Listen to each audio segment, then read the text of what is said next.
আসসালামু আলাইকুম, কেমন আছেন বন্ধুরা? আশা করি সকলে ভালো আছেন। মহান আল্লাহ আমাকে ভালো রাখছে। প্রিয় বন্ধুরা, এখন আমি আসছি সৌদি আরবে ঈদ কোরবানি ঈদের ছাগল দুম্বার বাজারে।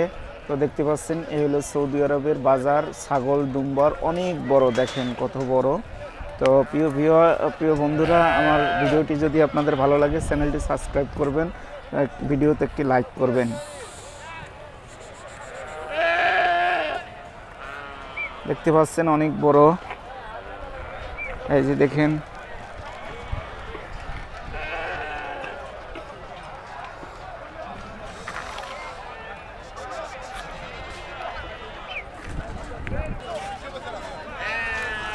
এটা অনেক বড় ছাগল, দেখতে পাচ্ছেন। এলো এক পিস 650, মানে এক এক পিস 650 রিয়াল, দেখতে পাচ্ছেন। আমি আবার বলছি, প্রিয় বন্ধুরা, আমার ভিডিওটি ভালো লাগলে ভিডিওতে একটি লাইক করবেন, চ্যানেলটি সাবস্ক্রাইব করবেন।